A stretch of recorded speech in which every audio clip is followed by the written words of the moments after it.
Dalam hitungan detik, api bisa berubah dari percikan kecil menjadi bencana besar.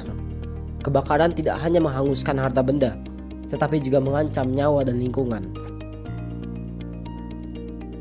Namun, dengan pengetahuan dan kesiapsiagaan yang tepat, kita bisa meminimalisir resiko dan menyelamatkan lebih banyak hal yang berharga bagi kita. Perkenalkan, kami dari SMN 27 Jakarta, dan di sini kami akan mempersembahkan edukasi tentang kesiapsiagaan bencana kebakaran. Kalian penasaran nggak sih apa itu bencana kebakaran? Bencana kebakaran adalah peristiwa terbakarnya suatu wilayah secara tidak terkendali, baik di pemukiman, hutan, maupun lahan pertanian. Penyebabnya bisa bermacam-macam, seperti konsleting listrik, kelalaian manusia saat memasak, pembakaran lahan, dan cuaca panas ekstrim. Dampaknya bukan hanya material. Asap dan polusi udara bisa menyebabkan gangguan pernapasan, terutama pada anak-anak dan lansia. Bahkan, kebakaran hebat bisa menyebabkan evakuasi massal dan kerugian miliaran rupiah. Selanjutnya, kita harus tahu seberapa penting kesiapsiagaan itu. Coba teman-teman bayangkan, dalam hitungan detik, api bisa menyebar, melahap rumah, atau mengancam nyawa. Tapi, dengan kesiapsiagaan, kita bisa bertindak cepat tanpa harus menunggu perintah. Contohnya nih, di Kalimantan Tengah, BPBD sudah menyiapkan pos komando dan patroli digital untuk mendeteksi kebakaran sejak dini. Atau untuk contoh lain, perusahaan seperti PT BGA pelatihan rutin berhasil menjaga kesiapan hingga 92% loh. Hasilnya, dampak kebakaran bisa ditekan seminimal mungkin. Dan bukan cuma satu pihak, kesiapsiagaan itu butuh sinergi.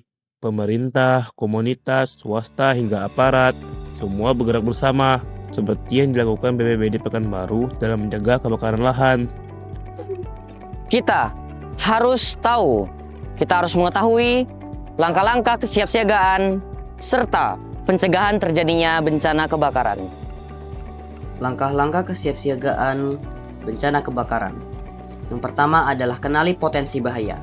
Korsleting listrik masih jadi penyebab utama kebakaran di Jakarta, bahkan mencapai 69% kasus menurut data BPBD tahun 2024. Kebanyakan terjadi di kawasan padat penduduk, terutama dari dapur dan instalasi listrik rumah yang tidak aman.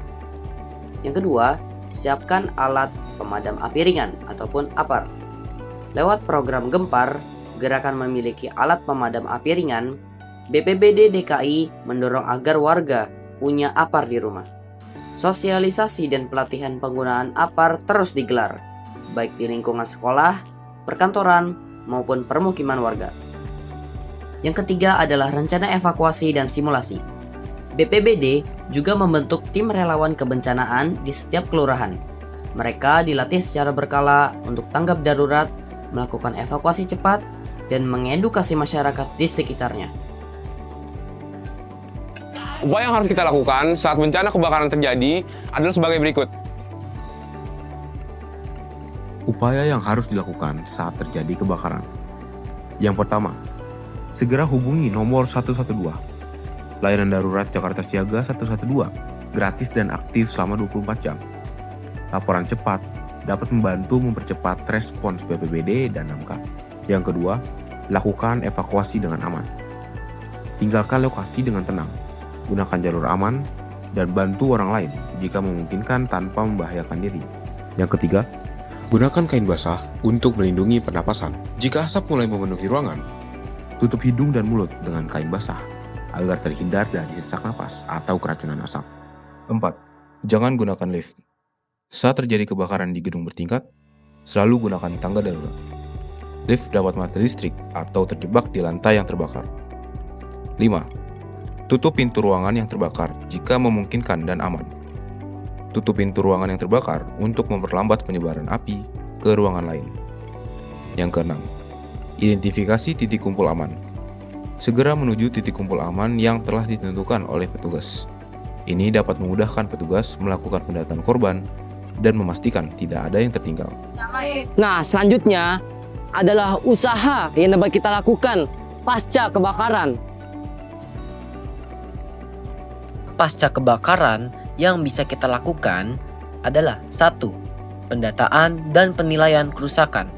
Tim Badan Penanggulangan Bencana Daerah bersama petugas lapangan melakukan asesmen untuk mendata jumlah korban, luas area terdampak, serta kerugian material dan non-material. Yang kedua, penyediaan bantuan darurat.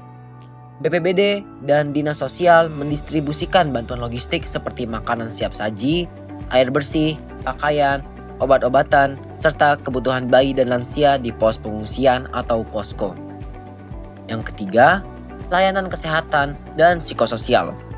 Bersama Dinas Kesehatan, Badan Penanggulangan Bencana Daerah mengaktifkan layanan kesehatan keliling dan posko kesehatan sementara. Layanan dukungan psikologis juga diberikan terutama bagi anak-anak dan lansia yang terdampak trauma. Yang keempat adalah pembersihan dan sterilisasi lokasi. Tim gabungan dari Dinas Pemadam Kebakaran, Satpol PP, dan masyarakat melakukan pembersihan puing-puing kebakaran dan sterilisasi area agar aman dari sisa api dan zat berbahaya. Yang kelima adalah pemulihan infrastruktur dasar. Pemerintah daerah mempercepat perbaikan jaringan listrik, air bersih, dan akses jalan yang rusak akibat kebakaran, sehingga infrastruktur tersebut bisa digunakan kembali dengan baik dan benar.